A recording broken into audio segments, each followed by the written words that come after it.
Ladies and gentlemen, it's time for our next main stage panel. My name is Chuck DeVore. I'm the Chief National Initiatives Officer with the Texas Public Policy Foundation, and it's a delight to see all of you at the Texas Public Policy Summit in Austin, Texas. This panel is entitled Power Move. Is national energy policy headed in the right direction? Now, usually most of you know that when you ask a question like that, the default answer is usually a resounding no to the question. So to help us answer that question today, we're going to first turn to Mark Mills, whom you got a short introduction earlier today. When I told Mark he was going to have the opportunity to introduce Governor Greg Abbott, he was like, well, that's a great welcome to Texas. That's a great way to launch this new and important effort. Mark is, of course, our director of our newest initiative, the National Center for Energy Analytics. He's a distinguished senior fellow at the Texas Public Policy Foundation, a faculty fellow at Northwestern University's McCormick School of Engineering, and co-founding partner in Montrose Lane, an energy fund. He writes frequently for numerous publications and is the author of numerous books, including The Cloud Revolution, How the Convergence of New Technologies Will Unleash the Next Economic Boom, and A Roaring 2020s, which rose to #1 in Amazon's business planning and forecasting category. Mark served in the White House under the Science Office in President Reagan's administration. Prior to that, he was an experimental physicist and development engineer in microprocessors and fiber optics, earning several patents at Bell Northern Research, which is Canada's Bell Labs, and the RCA David Sarnoff Research Center. He holds a Bachelor of Science and Honors in Physics from Queen's University, Canada. On the far end of the platform, we have Travis Fisher. Travis is the Director of Energy and Environmental Policy Studies at the Cato Institute. He has nearly 20 years of experience in energy policy, including leadership roles at the Federal Energy Regulatory Commission, otherwise affectionately known around here as FERC, Institute for Energy Research, Department of Energy, Electricity Consumers Resource Council, and of course the Heritage Foundation. I'm maybe ask him later how he reconciled his time at the Department of Energy with now working for Cato. Maybe that's like you're sinning and now you're trying to make up for it, right? Fisher's research roles on the economics and reliability of electricity, the role of free markets in improving the availability and affordability of energy and natural resources, and environmental regulations that impact energy. He was the lead author of the Department of Energy's 2017 staff report to the Secretary of Energy, to the Secretary on Electricity Markets and Reliability, and has published dozens of reports and op-eds. He also serves as a council member of the U.S. Association for Energy Economics. Then next to Mark Mills is Mark Marie. So you have two Marks, one with a K, one with a C. So if you just remember that, if you have like a big K over the head of Mark and a big C over the head of Mark, then you'll know who's who. Mark Marie is a fellow for regulatory policy at Americans for Prosperity. His work focuses on advancing policies at the state and federal level that unleash American energy abundance and bring transparency and accountability to how agencies make regulations. Before joining Americans for Prosperity, Mark advised early-stage energy companies on regulatory and permitting strategy. His public service includes positions at the Department of Justice, the Department of the Interior, and the Senate Judiciary Committee. Lastly, we have an individual who served on the board of directors of the Texas Public Policy Foundation, and somehow he found his way to demoting himself to the Texas State Senate, and that would be the Honorable Kevin Sparks. Kevin, yes. And is that, Kevin, I think that sounds like sympathy applause to me, okay? So Kevin is a conservative businessman and community leader in Midland, Texas, with deep West Texas roots. He received his Bachelor of Business Administration from the University of Texas at Austin in 1985, and then returned home to Midland, where he began his nearly 40-year career in the oil and gas industry, working for Discovery Operating Kevin learned the family business first as a pumper and roustabout and currently serves as the company's chief executive officer. He's also served on the board of High Sky Children's Ranch, of course TPPF, and the Natural Gas Producers Association. So with that, ladies and gentlemen, I think that you will all look forward to an amazing panel on energy. So Mark Mills, take it away. Thank you, Chuck. I first have to say, what a spectacular speech from the governor. I mean, that was awesome. Well, you are so lucky to have. I live in Maryland. I wish I had a governor like that. Maybe we can get him to come to the swamp in a few years and fix that. So that was a spectacular speech. I was very excited. I'm really honored to be part of the TPPF team and to kick off our new initiative. And let me just tell you what I'm going to do for the run of show. I've asked my co-panelists to each spend just 2 or 3 minutes, not long, summarizing their view on the key issue, or maybe your key hobby horse issue that matters with respect to the conversation we're having, which is energy policy broken or in the wrong direction. And we'll use that as a launch point to have a conversation here. We're not going to talk the whole time. We're going to stop. We have a timekeeper. We'll make sure I behave. And then we'll go to Q&A. We'll invite questions from all of you to any of us. And if you're mean, only ask questions to one person only, because he's so pretty. The senator is going to get all the questions. And we're not going to, I'm just kidding. So I'll say one quick thing about energy policy that is an interesting and a good indicator, and then we'll ask my co-panelists to talk about the state of play. One of the questions I get asked a lot about this new center is, do you think you could possibly succeed? Remember what I said was I hope to return some sanity to the energy debates.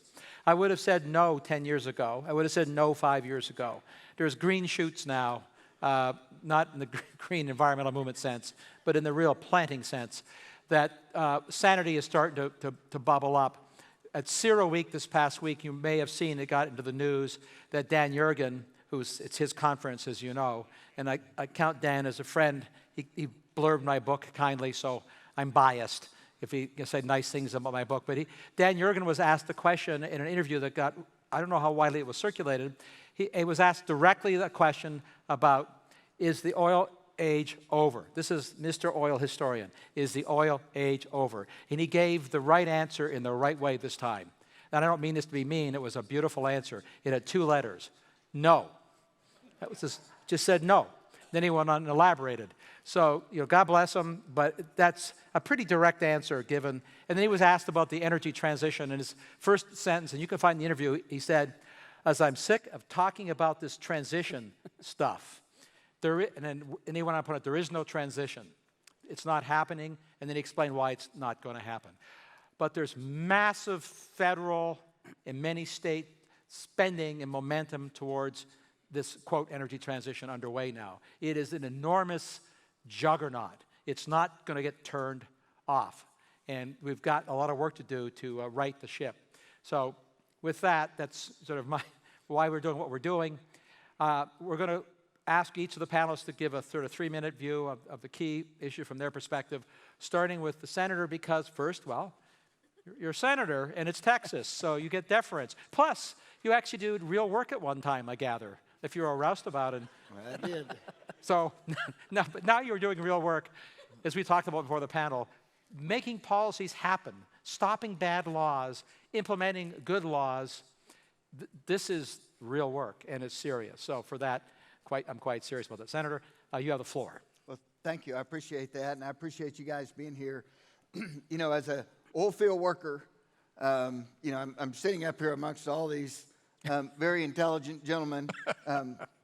But I can tell you, the topic that we're talking about today hurts the common worker more than anyone else. And what we're seeing, in Texas, we're seeing this onslaught of the Inflation Reduction Act throwing billions of dollars at all types of green energy projects. We saw it in this last legislative session. It's going to be double down in spades this next time. And, Dr. Scott Tinker likes to talk about the different forms of energy in their energy denseness.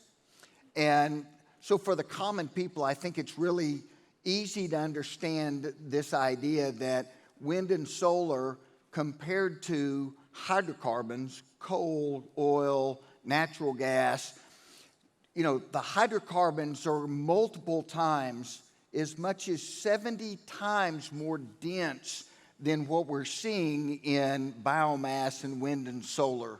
And so when you look at that from an economic standpoint, we've had more than $50 billion of federal subsidies to date put into wind and solar in the state of Texas over the last 20 years. Had we had that type of investment put into natural gas-fired power generation, we'd be exporting electricity to all of our neighbors. And that's really a message that we need you guys to get out to the common people, because they don't understand that. I'd say the next thing, one other caveat, nuclear, Texas needs to be leading the nation on nuclear development. Yeah. Amen. I'm an oil and gas guy, and that's an easy thing for me to say. For our kids and our grandkids to have the type of lifestyle that we have been afforded, we need to be pushing that. The other thing I want to touch on briefly is I want to give credit to our Texas Attorney General, Ken Paxton, and the federal lawsuit that he brought against the EPA last week. The EPA has rolled out their new methane regulations, which is part of their Quad OB onslaught of federal overreach and burden to the oil and gas industry. And it is an insane amount of regulation. And so from the standpoint of, our energy policies from a national standpoint, are they on target? Absolutely not. We continue to have to push back against federal intrusion. So in the Permian Basin from 2010 to 2021, we have reduced methane emissions by more than 75%. More than 75%. At the same time, we've experienced more than 350% growth in production. So the industry is doing its part without all of that regulation. Thanks, Senator. Travis. Travis, the floor is yours. Well, I want to be brief because honestly, the prospect of getting questions from Mark Mills, that's like a dream come true. I want to just fast forward right to that, but I do want to touch on a few things. My hobby horse, and that's a real risk. Like, take a DC economist and you're like, explain to me what your hobby horse is. So bear with me, but it's the power grid. It's everything that's impacting the power grid. It's policies from across the board. I'm going to focus on the federal aspects because, I came from Washington, D.C., and I'm here to help. But the main thing that I want to focus on is we have a power grid that's wounded by public policy. Now, that is the bad news, and I'm going to talk about the bad news. We got some detail to cover there. The good news is that's very well within our control. So we're playing a lot of defense now, trying to stop the bad policies from happening. But there is a silver lining is that, this coming from policy. Policy can be reformed. We can change it. We can get a new EPA. We can get a new executive branch. We can get new laws from Congress. The thing that I want to highlight, though, and it is our federal policy moving in the right direction? The short answer, obviously, is no. The longer answer is, do we even have a federal policy? Mm-hmm. The landmark climate policy is the Inflation Reduction Act. That was a budget reconciliation policy. That was supposed to just be spending on policies that already exist. You're not supposed to be able to make policy through budget actions. So the fact that that's even called sort of a climate policy, it's a bit of a misnomer, but what is it exactly? It's the same thing I've been fighting against for a decade. It's a production tax credit. It's federal subsidies to things, favored resources. In practice, a lot of it's going to go to solar PV. It's going to go to wind. The amount is staggering.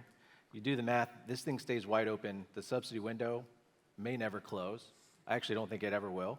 And there's some complicating factors. We have load growth now, which is great. We have new demand. We're manufacturing things. We have data centers. We have new ways to use electricity. AI is a great example. Question is, can we meet that demand? And what exactly is federal policy doing? So there's the IRA, the amount of the subsidies, I've estimated by 2050, it's going to be something like $3 trillion just in the production tax credit itself. somewhere in that 2.7, 2.8. I mean, when you're talking trillions, you can just round up, right? So that's the amount of money we're talking about. And what that's going to do to the markets, I think so they're already weak. We've had a PTC since 1992. So they're already weakened. I believe that's part of the story with the Texas grid. We have a weak system that now have a bit more bad news. EPA policies. So there's a de facto electric vehicle mandate coming out. They call it a tailpipe emission standard. So they're shifting us to EVs forcibly. And then they're shutting down power plants. The power plant rule, Clean Power Plan 2.0, I mean, this has become, I would call it a central planner's playground is what it is. The CPP 2.0 is, for some reason, people love to tinker with the power grid. They think of it as like a chessboard. Really what it could be is a market, and it could be a driver for prosperity if we allow it. That's really the strongest selling point the U.S. has in trying to compete with these other countries. The business is going to China, to elsewhere. If we had a stronger, more reliable grid, lower cost, I think that would be a much easier selling point to say, hey, come do business here. Problem now is we have that level of expansion. We want that to happen. We want that growth. In the U.S., we're saying, well, we don't know where we're going to get the power. In fact, it's illegal to build a new coal plant if you don't capture the carbon. Same thing for new gas. So where's it going to come from? I am praying for a breakthrough on nukes, but it's not clear to me that there is a path forward. So the silver lining, though, I always go back to, it's policy, and we can change it. Amen. That's the whole point of policy think tanks, is to change policies. Now we turn, last, as I say, but not least, is to Mark with the incorrect spelling, the French spelling, which is okay. I have the Anglo spelling, but you are forgiven for that. It's all right. My dad is French, so don't blame me. I had nothing to do with it. I think Travis brings up a great point, which is, what is the anatomy and what are the sources of energy policy? And I think you do have subsidies, you do have the Inflation Reduction Act, but at least half of energy policy, or what passes for it these days, comes from the administrative state, right? And what that means is that it's not going to reflect public opinion. It's not going to reflect our national energy policy, what people and what businesses want. As soon as you look at surveys and go past the virtue signaling, what people want is affordable, reliable energy. But whether it's administrative agencies in DC or in places like Sacramento and Albany, they do not care about public opinion, and increasingly they don't care about the law. So whether it's producers or consumers, we are getting hit in a way never before from all angles. And just to run through kind of the anatomy of this, there is constraints on the supply side, constraints on production in our major production provinces, constraints and added costs like the natural gas emissions leak rule on transport. So you cannot even bring energy that you produce to market. There are constraints on the demand side in terms of consumer appliances, in terms of other consumer technology, principally EVs.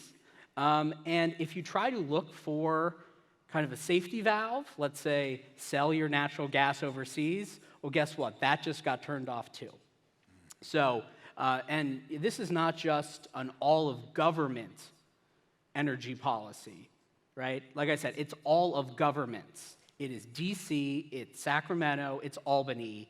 There is this regulatory duopoly that as much as my organization, Americans for Prosperity, and I think everyone in this room believes that policy should be made, and a lot of good work is being done in our in many of our state legislatures, the fact is policy increasingly is made in the administrative state, and I think more investments, this is kind of a solution, more investments, more intention should be given to influencing those decision makers, and I think that will require slightly different approaches than my organization, aligned ones, traditionally have taken.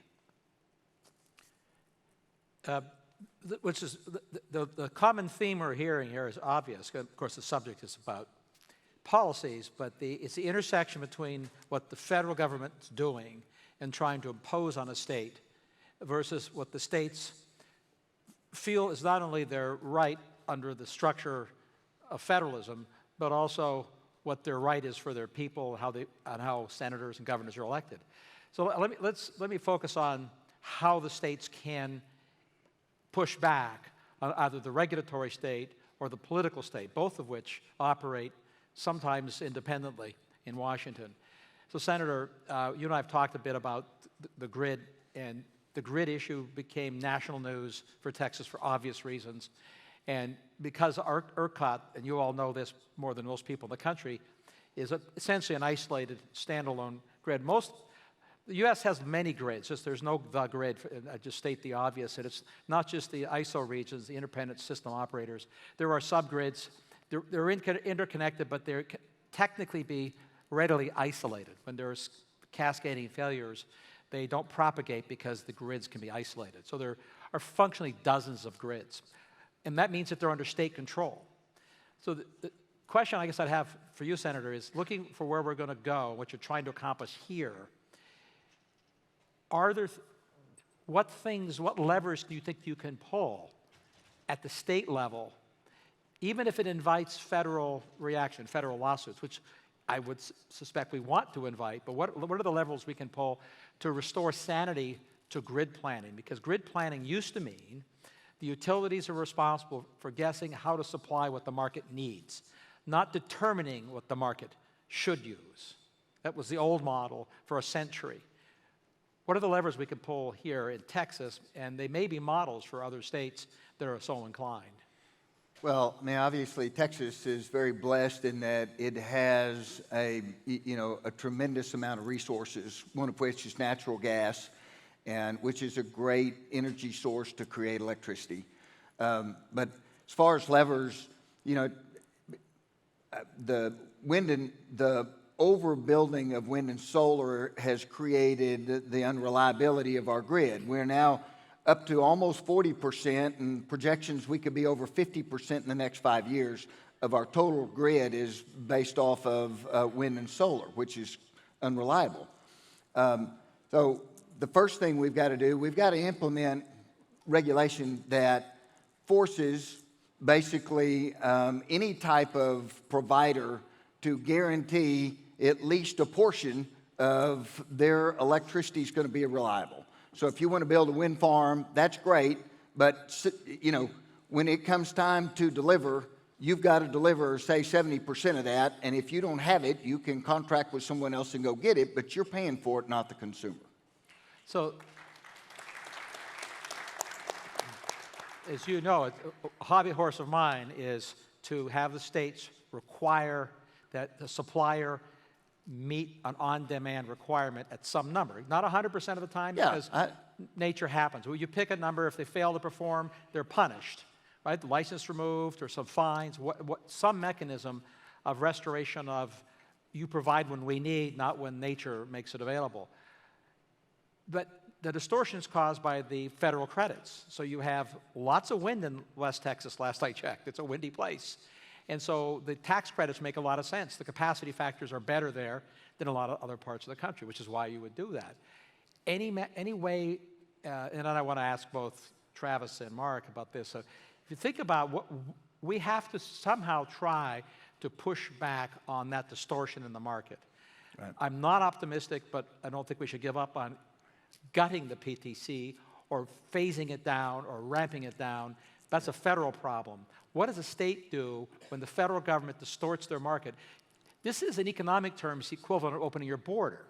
You opened your grid border to unreliable power by virtue of a federal credit, a federal decision. Is there, other than, but let me phrase it as a question, is there a prospect for legislation being passed to say that a power plant connected to a Texas grid has to meet some minimum level of dispatchability? Available, your number I'll pick 70% of the time when I ask for it. Is that a doable piece of legislation here? Yeah, I believe so. We tried this last legislative session, and again, that's why I appealed to our audience earlier. It's going to take the voters to understand the issue that we're really in order to give we as legislators the power that we need to pass a bill like that.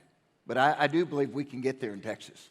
Your colleagues are inclined but need support, is how I... Not all of my colleagues are inclined. I've been, from someone who's come from the energy industry, I've been shocked at how little our most legislators know about energy, because it's such an important component of everyday life. Yeah, well, the energy education mission, as you know, of TPPF is important broadly, but it won't happen overnight. Now, I have a question for Travis on the PTC, because he shares my disgust with the magnitude of these credits and the fact that I didn't know this until someone who read the whole bill pointed out, that many of the credits have no sunset. They are infinite in duration. Used to be said that you did the subsidy to stimulate the industry so it could stand on its own. Now there are infinite subsidies in the bill. So where, you're inside the beltway in the swamp, do we have a shot? I have an opinion. Do we have a shot, though, of not eliminating, gutting it's tough, but to restore sanity, a simple solution, it ramps down. It's 100% in year one, 90% in year two, 80%, just a rational, and in 10 years it's gone, and that'll reduce the cost of the bill by probably $1 trillion, which we could get the budget hawks on our side on that. Even Democrat budget hawks, there's a few of those left hidden away in the bunkers. You think we have a shot at making that happen? I choose to be optimistic about this, especially because it's my day job to make it happen. So I believe that it's possible. I think one angle that I'm trying on, I'm curious to hear what this crowd thinks. The original score on that bill, you remember there was the number floating around, is about $369 billion. And of course, even that amount, that's a staggering amount of money. Then they rescored it to $688 billion. And now the real number is? It keeps getting rescored. And this is the budget math that this should drive everybody crazy about DC. It's a 10-year window. If you're trying to judge a subsidy that never phases down, what does the 10-year window mean? Yeah. So yeah, you can move the window around and get different amounts. It's going to be multiple trillions of dollars. So the one thing that I would point out is, everybody that voted for it when they thought it was only $370 billion, it's going to be 10 times that. If they still want to vote for it knowing it's going to be 10 times that, they should be held accountable. I don't think anybody has bought into this. There's polling on this. I mean, if you ask folks, do you want to address climate change? Usually the answer is, I would be in the minority that says actually, not a priority for me. Even people who say, yes, let's address climate change. Follow-up question is, how much are you willing to pay? Exactly. If your costs increase by $1 a month, are you still on board? A majority at that point says, no thanks, I'm out. So there's a huge disconnect between the staggering amount of money that Congress has paid on your behalf to try to address climate change versus what people are actually willing to pay out of their own pocket. So I think just the sticker shock would help. The other thing, you can sunset it. You can change the law to say, we'll cap it at a dollar amount, we'll cap it at a time. Right now, the thing that phases it down is the grid has to hit a GHG level, emissions level, that is 25% of 2022 as a baseline. We already had significant reductions before 2022. Right. Using that as the baseline, that tells me they're not interested in phasing it out ever. They just put that in there to maybe make it seem reasonable. It's unreasonable. It's never going to phase down. So it's not going to stop on its own. We have to stop it.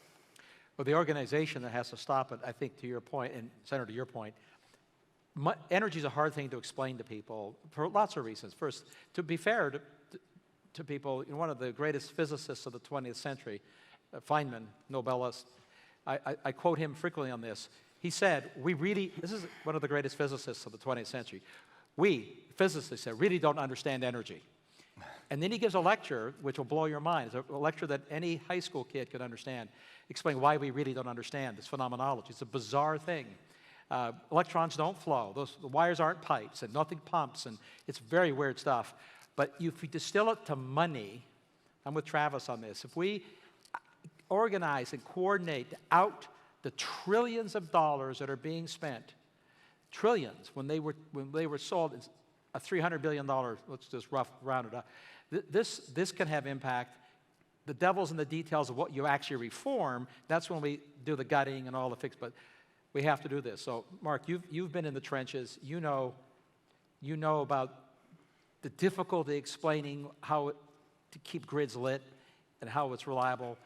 What's your sense of the Achilles heel of, obviously the objective is to gut the insane parts of the Inflation Reduction Act. There's some good stuff in there. There's some infrastructure stuff that I'm happy to see a focus on. As you know, it's 90% not that. Yeah. So where's your head on the prospects and the focus? Right. So if you're looking for a way to message this, right, like an Achilles heel that you can message, we all remember Solyndra, right? Solyndra from the Obama era. If we could find a Solyndra, I think that would be useful. Now, it's not going to... You wait a couple of years, there's going to be a lot of them, but the problem is you got to... And the question is, what do we look for? Yeah. And I don't think it's going to come in the form of a failed energy project. Right. Because at this point, even if it's $1 billion loan guarantee, that goes poof. Because at this point, we are inured to that. True. So, and if you're looking for both a bigger dollar figure, and I think something that exposes both that this bill will not actually reduce emissions, and is really not intended to reduce emissions. It is intended to line the pockets of groups that are aligned with the Democratic Party. I mean, that's my personal view, right? And it just so happens that many... You sound like a cynic to me in politics. I can't imagine why. Many former Democratic staffers happen to have migrated to the green industry. Look at the GHG reduction fund.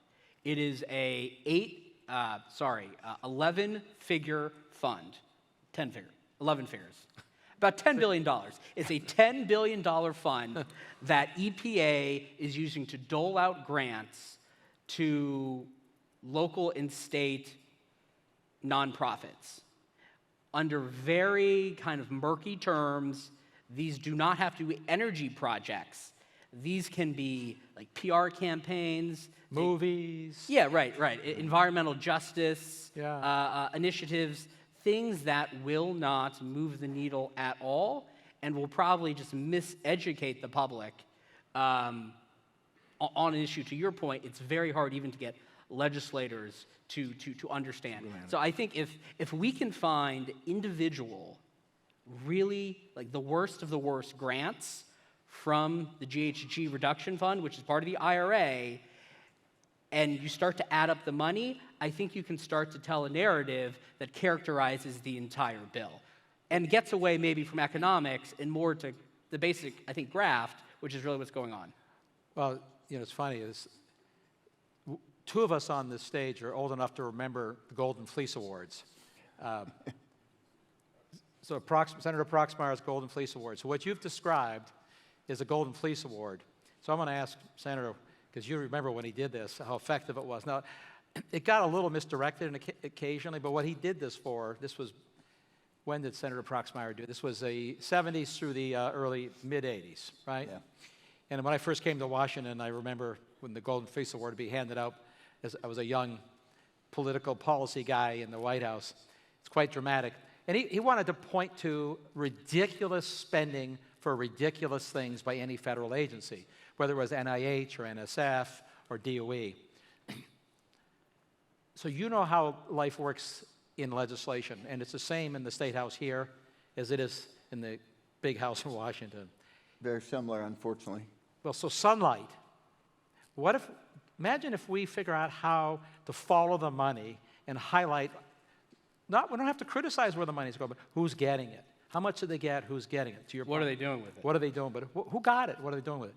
Well, does this move the meter inside the legislative halls when the sunlight is shone on who's getting what money? Does that help?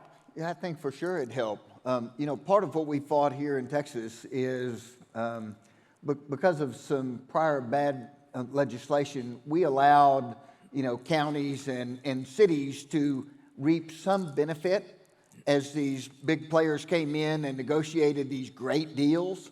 So I think it'd be good to be able to show, okay, here's how much the county received from this project. But look at what this company or this entity received from this project. Well, or this individual, or this NGO, or this, you know. Yes. And of course, this is quite separate from overt graft. I mean, obviously, following the money for people who are overtly taking bribes and graft is critical. Look what happened in Ohio with the nuclear bailout there, where we found some pretty egregious examples. It was a good idea to keep the nuke running, but you needed to do it the honest way, right? Right. To keep the grid stable. But that, in my head, something that is first federal, and then maybe you could follow the money into the states. You could have a state organization doing this. Everybody here familiar with Open the Books? That group. You know, if you haven't seen the Open the Books website, just go to Google. This is a group set up to file Freedom of Information Act FOIA requests to see what you saw in the news about what they were paying prison guards in some cities in California, what some retired fire chiefs got in Pomona. I mean, all these huge salaries. They got this. That's what Open the Books does. Files FOIA cases to publicize who's getting massive salaries. The NIH, all the information about what Doc Fauci and all of his compadres are making, that salary all came from Open the Books. Something like that, looking at where the energy money is flowing. We're talking hundreds of billions of dollars here. Yeah, it'll be astounding just in the state of Texas. Yeah, I mean, all of that, obviously, the taxpayers are not stupid. They know, and they know that those dollars are first coming out of their wallet from Washington, D.C. to create these situations in the state of Texas. And so, yeah, I think that'd be very effective. Well, Travis. In that same vein, the companies that are claiming these tax credits, you know, if it ends up being $3 trillion at the end of the period, you know, going out to 2050 maybe, how many of those companies are very large companies that ought to be paying some sort of corporate minimum tax, and they're able to go down to zero because of these tax credits? And even when there's a corporate minimum, say, well, there's always an asterisk. Well, not if you got there through green tax credits. There's always that sort of greenwashing cover that they get. So I think exposing that is a big deal. We're all paying taxes. We need to find out who's not.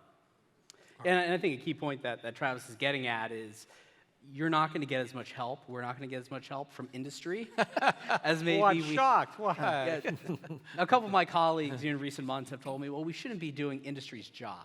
Yeah. But industry's job is to make money, right? Yeah. They have a fiduciary duty to make money. And if they are getting a lot of money from the federal government to chase after otherwise uneconomic projects, and that makes the math work, they are going to do it. So, whether it is, lobbying your public officials, your elected officials, whether it is doing, regulatory comment engagement, which is something I focus on, expecting industry to defend its own interests is not going to happen because their interests are no longer aligned with, I think, what the majority of ratepayers, residential, business, industrial, actually want.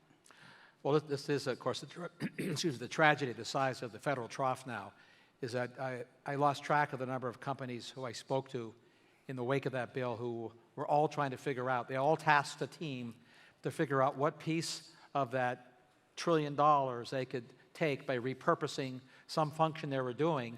And this is the moral hazard part.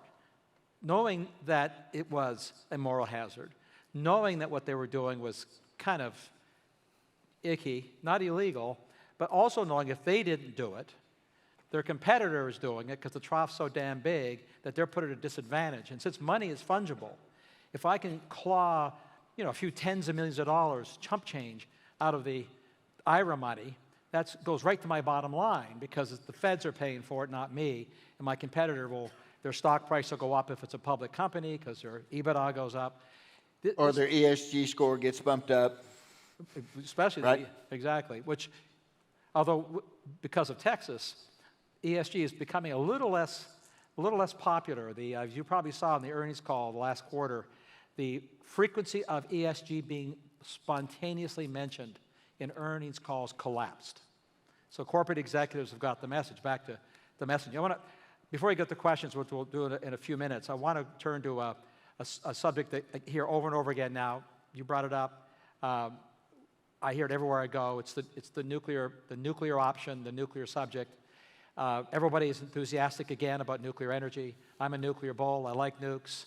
My career was in nukes early on. I worked in the Canadian system and the American system. And first, Travis is right.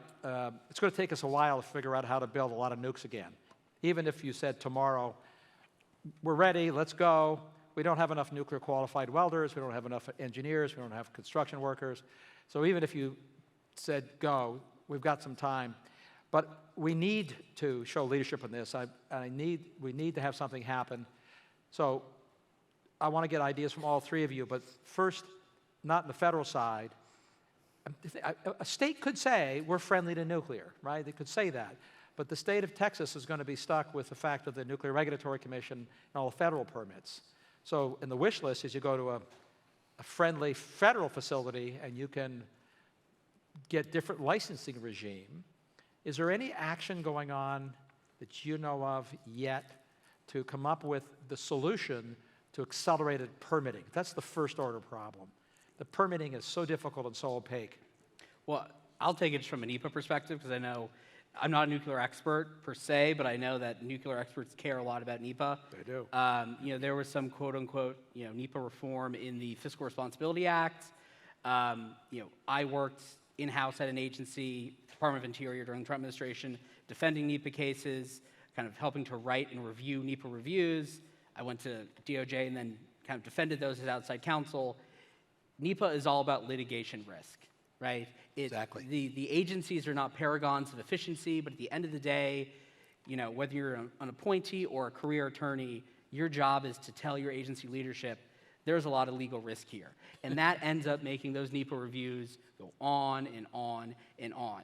And, I think what we see proposed by CEQ in terms of the NEPA Phase 2 regulations would kind of blow the existing kind of litigation risk regime just out of the water. It's almost incomprehensible what would happen to NEPA reviews unless there's some sort of green exemption applied to them if CEQ's proposed NEPA regs are finalized in anything like the form they were proposed. So I will just say from a NEPA perspective, because I know people have maybe heard, people know it's a big deal, people have heard Congress have done something about it.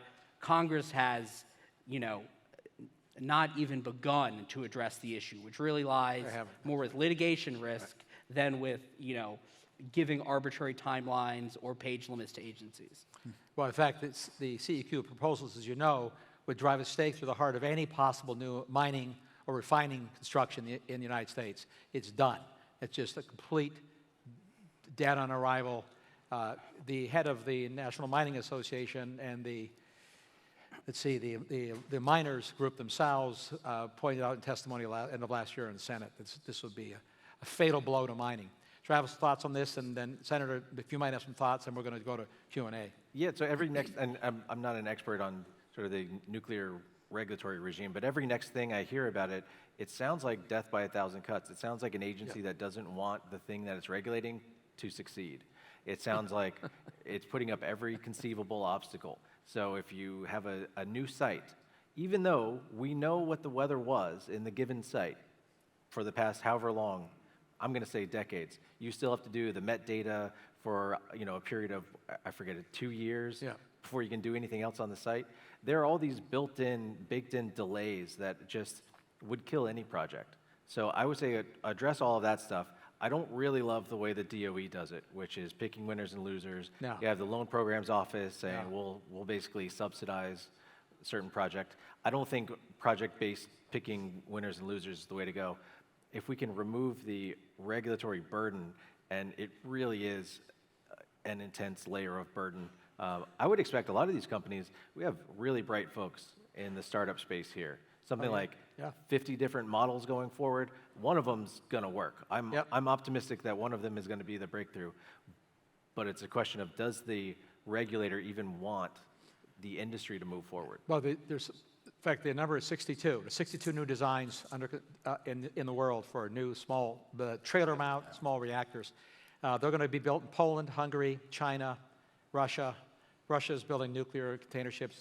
South Korea, not here, just because of our regulations. Senator, before I turn to Q&A, I'd like to think that a state could do two things. One is become a friendly place by careful site selection, such that the permitting process could be accelerated in a friendly state at a friendly physical site. Because I believe it's the case that if you're on a federal, like a military base in Texas, that you could, you're in the DoD regulatory regime.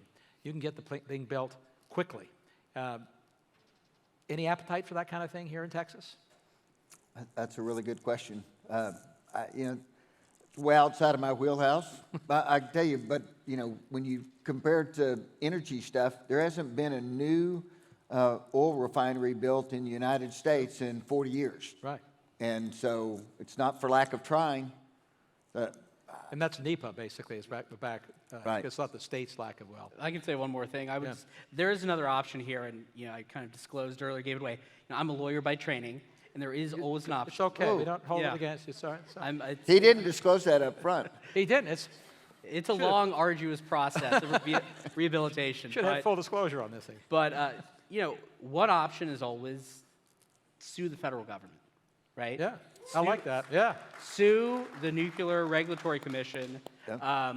You know, A state can do this. a state can do this and I like say, that. look, microreactors, other types of reactors that do not impact, you know, interstate energy markets. Right. That falls outside the ambit, the regulatory ambit of the That's Nuclear Regulatory This is a really interesting point we have to follow up because the big nukes, by definition, really can't work unless they're on a big grid. But we'll do a 1 megawatt nuke to run a data center. Why do I have the Federal Nuclear Regulatory Commission? I'm sure they have some statutory authority. Well, and but off-grid used to get you crazy looks. Now off-grid, as the grid that we have now, keeps getting worse and more expensive. Yeah. Off-grid's starting to look better, and the technologies that could fuel that sure. are, you know, we've got new options. All right, open for questions. Yes, sir, right here in the front. Could you wait 1 second? I know there's a microphone coming. It'll make life simpler for our guests. Not that you're not a guest. We can hear you. Thank you. I'm going to do the first sentence. You understand I've been in your shoes. When I was a senator in Illinois before the two you were born, and my engineering company, we did hydropower and landfill methane gas. So, I mean, I've been in your shoes. This is what I want to say. Forget suing the bastards. Tell them to shove it. I mean, Just build it. there is a constitutional issue here. This sounds like this was a Governor Abbott approach. Oh, yeah. Oh, I'm right behind. Just build the baby. Rick Perry started it and Greg Abbott. But what I'm saying is, quit being a wimp. Read the Constitution. They have no authority for 75. There is some authority. But 75% of what they're doing, they have no authority to do it. And on the legal risks, I mean, and the fact that you're a lawyer, I know it's a character flaw, but we're working with you anyway. Lawyer joke's just going to keep going. I'm sorry, Mark. We set say myself to up. the AG, he's going to step in representing the state if the feds try and sue. So you tell the feds to shove it, and the AG is your legal guy telling them to shove it. Just do it. Yeah. Don't whine about it. Do it. Yeah, not a bad idea. That wasn't a question, but I like the point of order. Thank you. Right over here is a question. I'm sorry, 1 second. He's right behind you. We'll get to you next. 1 second. There's a young lady behind you. I understand that Wyoming is very favorable to nuclear. I read yesterday that Mark Zuckerberg is building a nuclear plant in Wyoming. Do you know why? Well, it's because there's data centers in Wyoming, and of course the whole tech community has become very excited about nuclear power. Color me a little cynical and skeptical about where we get with them on this, but I'm mildly optimistic that we can find common ground because they understand the scales. You all know that modern, what are called hyperscale data centers, they're 100 megawatts each of power demand, which for those of you who are not power cognoscenti, that's a town of about 50,000 people. So, and it doesn't run episodically, it runs 24/7.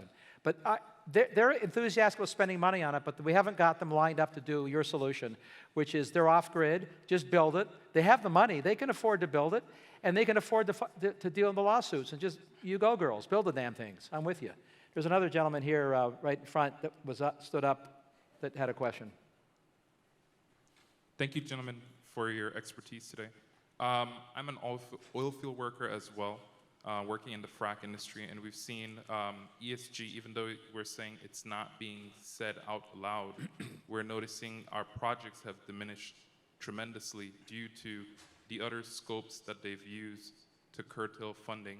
So I'm wondering, Senator, what can the state do, or what has the state thought about in terms of supporting the independent oil and gas producers? Because they're the ones that's really keeping the entire system afloat right now with the federal regulations abroad. You're exactly right. Well, one, let me thank you for what you're doing, you know, for bringing energy to not only our state, but our nation. But I mean, the state's going to have to continue to push back. And again, the Attorney General's office is the right place to do that. But it'd also be helpful if our major oil companies that are reaping billions of dollars from our assets here in the state of Texas would quit the virtue signaling and go back to just producing oil and gas. And Yeah, amen. Thank you. I wish that. There's a young lady over here with a question, I think. Do you have a question? We'll get to you, sir, in 1 second. I think we still have time. We do. Hi, so I have kind of a two-part question. One, would You only get one part. I'm sorry. Oh, No, go ahead. it's like a sub of the other. Go ahead. But, so do you feel as though all of these alternative energy sources would ever be a good, maybe supplementary source of energy? And if so, do we have anything in place for something like that? Would that, be beneficial?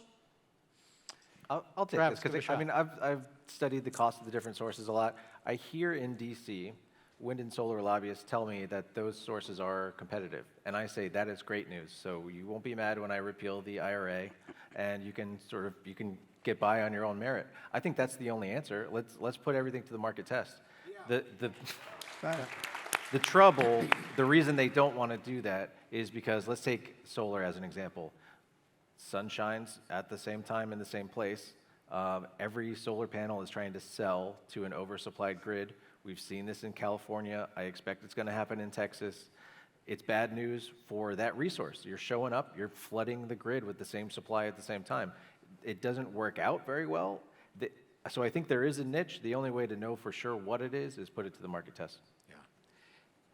There's another, sorry. There's a gentleman behind you after this gentleman. Go ahead, sir. Mark, I saw your video that you produced about the unobtainium in that movie Fern Gully, and it was a very good educational tool that I think we can share on LinkedIn, because really our enemy everywhere is ignorance. Yeah. And we need the all of the above approach. And I think if you could tie it to a compelling event. So here in the state of Texas, it was Uri, the winter storm. Everybody lost power. Yeah. I was a gritty electricity person who got reamed on the wholesale market price. So then you can tie it to an event. Can you use that information and really provide, as a policy foundation, the educational materials so that we can share, and that's how we build the groundswell to change policy. Thank you. Well, that's a paid advertisement for TPPF and the National Center for Energy Analytics. Thank you, sir. Right behind you, go ahead. Real quick, this is probably for Mark with a C. Go. The whole budget thing, we're probably never going to address that because it's fake money that's been borrowed. So the delayed reaction to people is not the right tact. And can you talk about the Chevron Defence decision and how that might actually solve a lot of these problems and help rein in a lot of these overreach by these agencies? Yeah. Sure. So Loper Bright is the name of the case. It was heard in February, and a decision is expected by June at the latest, and it may overturn the Chevron doctrine, under which courts give great deference to kind of agencies. You should for those in the audience, give them the two-sentence description of what that Chevron doctrine means as a practical matter. Right. As a practical matter, if I'm at an agency, I can read the statute that gives us authority very broadly. If there's any ambiguity in the statute, I can say, there's a lot of play in the joints for me to say, well, it was meant for this, but it's ambiguous, so we're going to claim that. And if we do an agency action on the basis of that, a regulation, a permit decision, and we get sued, courts are going to grant us that because they, under this doctrine, show great deference to agencies' ability to basically unilaterally build out their own authority where Congress has not been crystal clear. To your point, I think the court is going to get this right. I would not, I would not expect, however, a sea change in how agencies operate. If there is a second Biden term, it certainly, I think, will lead agencies to trim their sails. If there is a Trump administration, it may actually complicate deregulatory efforts. When I was in the first Trump administration, we used Chevron Deference, that flexibility it gives us as a tool to not to pull back compared to where a litigant may say we have to regulate. But over the long term, I think you will see it play to the advantage of deregulation, for lack of a better word. But I would expect that to take years, if not decades. It's not going to happen immediately. I agree. There's a gentleman back here with a question. Sir, go ahead. You lost. Question on, we've been talking about power generation, but also infrastructure and delivery. Wasn't it the FERC had a report on the cold snap in December of 22, talked about in Northeast United States, they almost lost gas. If they lost gas, it would have been months and months to recover. Opposed to electricity, you flip the switch back on. Also, we only built 450 miles of high-capacity transmission lines last year, which is about a third of what we used to and about maybe a tenth of what we need. So I would think that the lack of transmission line would hurt the solar generation. It does. Sir, I'm getting my time challenge here. Did you have a question, or we get one more question? Let's have this one. There's one more gentleman here who's been trying to ask a question. You get the last question right here, and then the show's over. We got to go and drink. Real quick. we talk a lot about how much the Texas leads on solar and wind and all this alternate energy. We have to remember that when the utility industry was deregulated in 21, Steve Willens was the state rep that led that battle.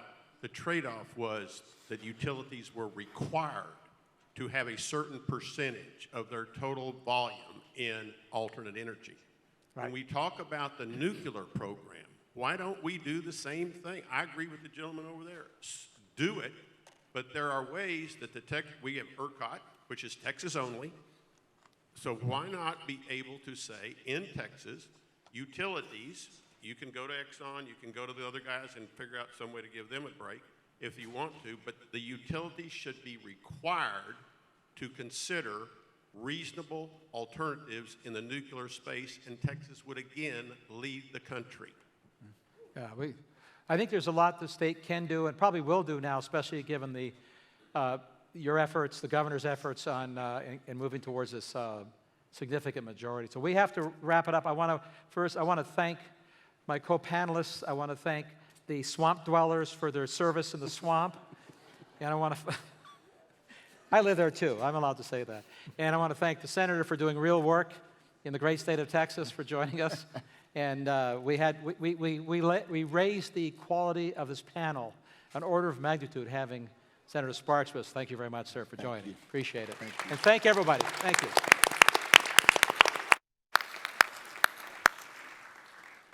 Many people say that was a high-energy panel. All right. That's right. It's the best energy panel. Right, exactly. Never been. Oh, my goodness. This riff could go on for a long time. So, ladies and gentlemen, I'm delighted to introduce a very short film that you're going to see, and Joshua Trevino to introduce it.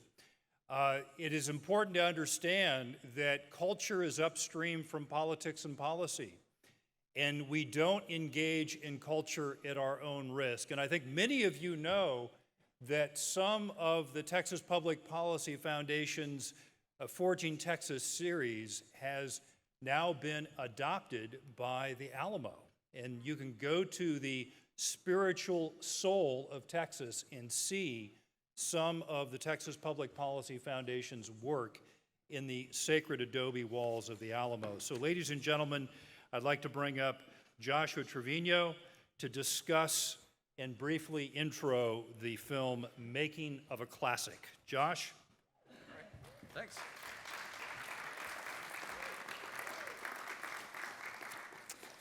Well, thank you very much, Chuck. I worked for Chuck when he ran for United States Senator from California in the 2010 cycle, and I think we can all agree California missed its last best opportunity with Chuck DeVore, but we're so glad to have you here. So. Again, I'm Joshua Trevino. I'm the Chief of Intelligence and Research at the Texas Public Policy Foundation. You know, they say in DC you can tell how unimportant somebody is by the length of their title, and I have a long one. But glad to be here. My colleague, Stephen Robinson. Stephen, are you in the room, by the way? There's Stephen right there. One of the great unheralded filmmakers, too little heralded, if it can be said, in Austin, Texas, and I would argue the nation right now, a man of true vision. And he said that the conservative movement should hear something a little more often, that the culture war is just as important as every other war that we're fighting. And he's an amazing filmmaker. He has done amazing work over the better part of a decade now, leading the Foundation's video production efforts. And so many of you have seen the Forging Texas series, his amazing take on the Battle of San Jacinto, on Vietnamese migration to the Texas Gulf Coast and so on. And his vision is always pure, and it's always outstandingly done. And it's done with a professionalism that sets a standard for other organizations in the conservative movement. And one thing, yeah, no, please, actually, yeah, please clap, because it deserves it. One thing that he does so well is refute the whitewashed version of Texas history and the left's charge that we sanitize Texas history. We're conservatives. We tell the whole history. One of our virtues as conservatives is that we look at history unblinking, not with an agenda, except that of the truth. And it sets us apart from our friends on the left. So we don't give the chicken fried version of history. We focus on the story of all of Texas. And this film that you're about to see, called The Making of a Classic, will show that in full. Let me give you a little bit of background on this film that you're about to see. In the early part of the 20th century, black filmmakers in the United States were effectively shut out of Hollywood, as they were for so much of American life at the time. At best, their contributions were limited, and blacks, African Americans themselves, were reduced to too often comical stereotypes or two-dimensional servants. But black filmmakers in the United States refused to accept that, refused to settle, and pursued excellence in the arenas where they could, arenas that they themselves created in many cases. In Texas, in particular, right here in the Lone Star State, many of them pursued their art form, and they created what came to be called, I think of a bit of a misnomer, but this is what's come down to us through history, race films. And these race films sought to both elevate African Americans and also to cater to an underserved market. So, the great American, the great Texan Spencer Williams, whose story you're about to see here, encapsulates both the struggle and triumph of black filmmakers of the era. Americans knew him as Andy of Amos and Andy fame, feeding stereotypes about black men, but he was capable of much more, and in 1941, he directed and starred in an outstanding film, the most successful of the so-called race films, called The Blood of Jesus, a testimony to his own faith and the faith of his community. So to tell the story of black filmmaking in 20th century Texas, Stephen and his team of filmmakers consulted with another of my colleagues, Dr. Richard Johnson. Dr. Johnson, would you rise and be recognized, by the way, please?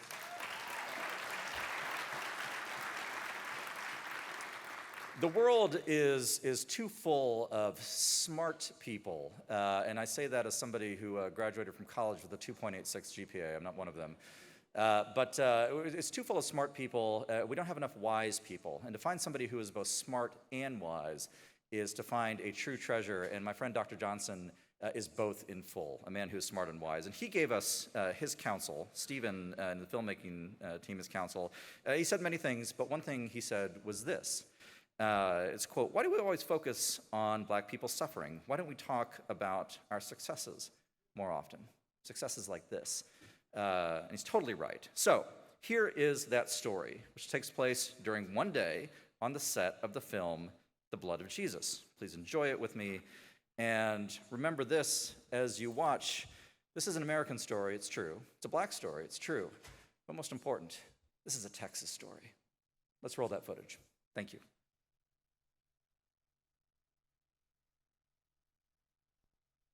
Give me that old time religion. Give me that old time religion. Give me that old time religion. It's good enough for me. It was good for my mother. It was good for my mother. It was good for my mother. It's good enough for me. Give me that old time religion. Give me that old time religion. Give me that old time religion. It's good enough for me. Please, Jesus. Oh, I know. Oh, God, come get me. I feel it. It's fear. Yeah. Oh. Oh.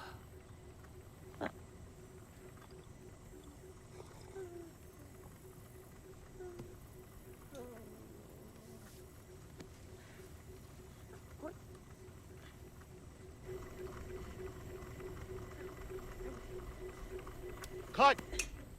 Mr. Williams. We'll get it right next time. I'm sorry, Kathy. Hey, feel like we're framing it all wrong. Well, how do you want to do it, boss?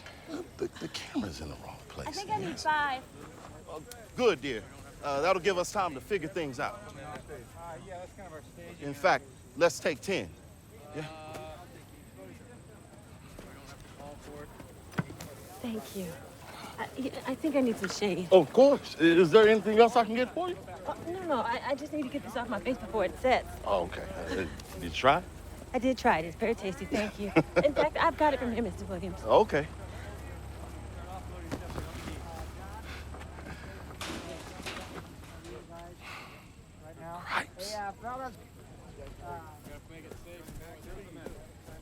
Hey, Spencer. Yes, sir. You have a minute? What's wrong? Nothing. A lot. The actor for the day's a no-show. The husband? The tavern owner. Can you shoot around him over his shoulder, bring in the crew for standing? You know I don't like to do that. I know. Look, I'm sorry. Hey, the location for tomorrow. The river. The bedroom. It fell through. The property owner wants double what they discussed. But we had a deal. His word has to mean something or else we don't... I wish it were that easy, okay? The guy's a schlump, trust me. But, hey, I got a friend who has a friend who might have a place we could use. Yeah, and what if we don't get that in enough time? Can you shoot around him?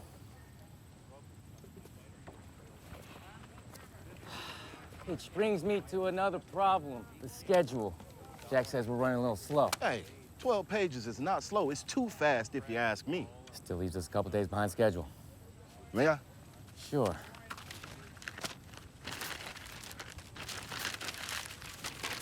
Back on schedule. Sorry, Mr. Sack, I need to go check in on Kathy. Boy, vey, Spencer.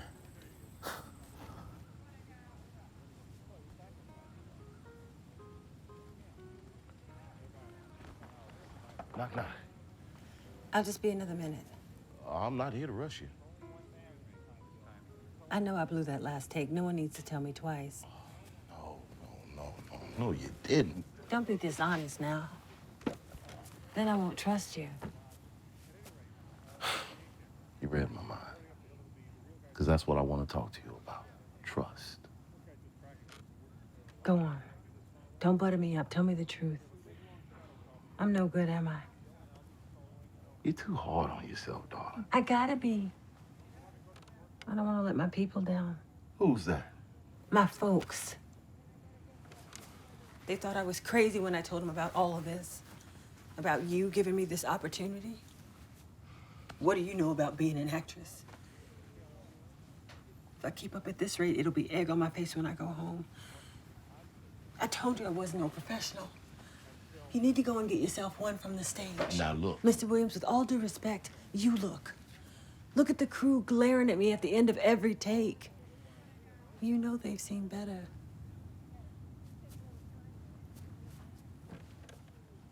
You want to make a masterpiece. Me on screen ain't helping in that regard.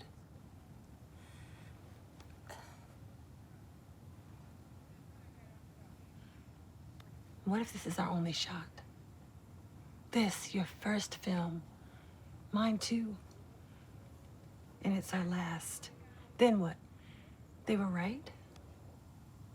Folks like us don't get another chance. Mr. Williams? Just give us another minute, Jack. Of course. It's just something pressing. I apologize, Kathy. You stay right here.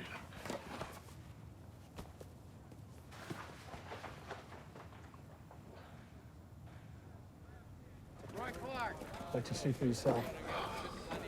What was that about? Property owner wants us out in an hour. But we're booked for the day. I know. It's jittery about our permits, and Lord knows what else. Long and short of it is, you need to wrap the scene before it cuts our time even shorter. Mr. Sack, we got enough trouble as it is. How am I supposed to get more than 12 pages Oh, if we don't... due respect, Spencer, just get it done. I'm gonna go inform the rest of the crew what's going on and see what the rest of the day looks like now. I think I'm gonna move our set and hair. Looks like the lights changed a bit for the better. Good, okay. I do apologize, Kathy. You were saying...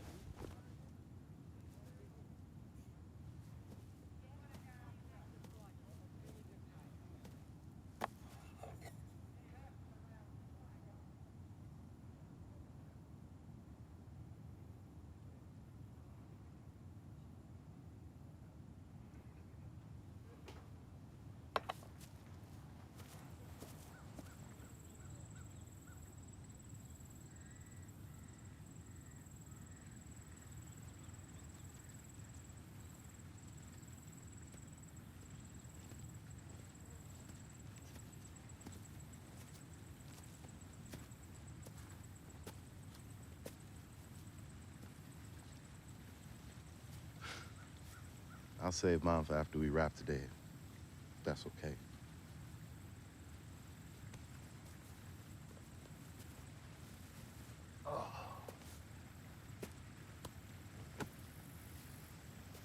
I don't know what you want from me, Mr. Williams. I don't want anything from you. Just for you to have fun. Fine. Yes, ma'am. This is the best job in the world. Ain't it? The work we do? We're blessed. Been thinking about what you said earlier. I know this movie of ours is not going to be perfect. I know that.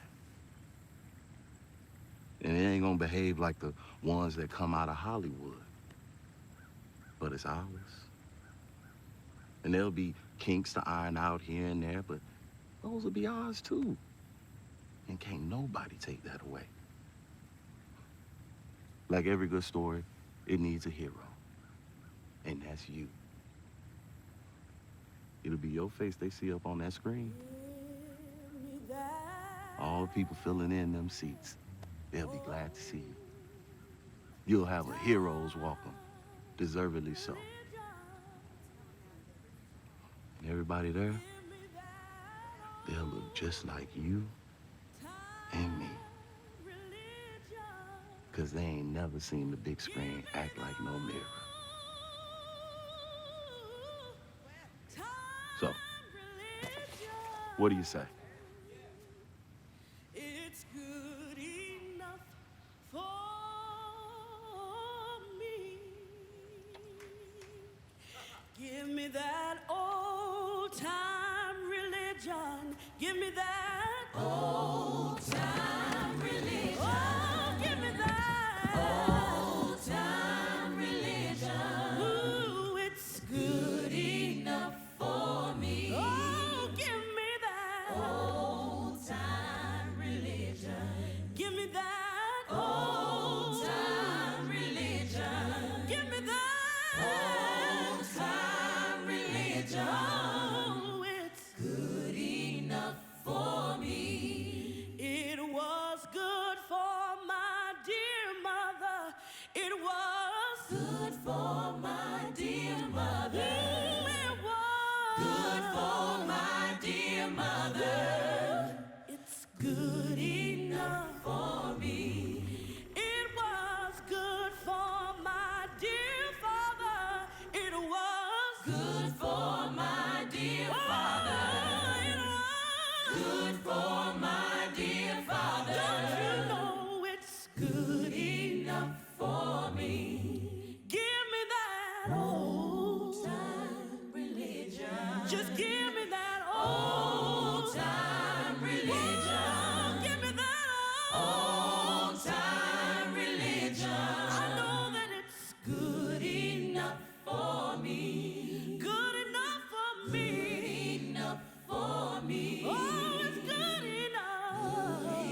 Good art tells a story, but great art illuminates humanity. Just one more round of applause for our filmmaking team.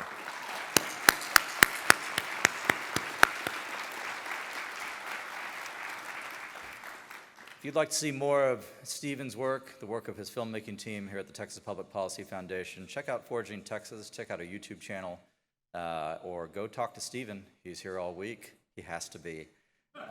And we will be happy to share with you the great, great work that his vision and his team have executed, telling the story of Texas, all Texans, for the past several years. Now, we're at the end of the first day. Thank you all for being here.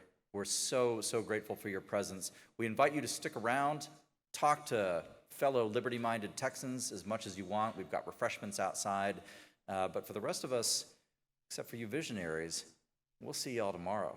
Have a good evening. Thank you.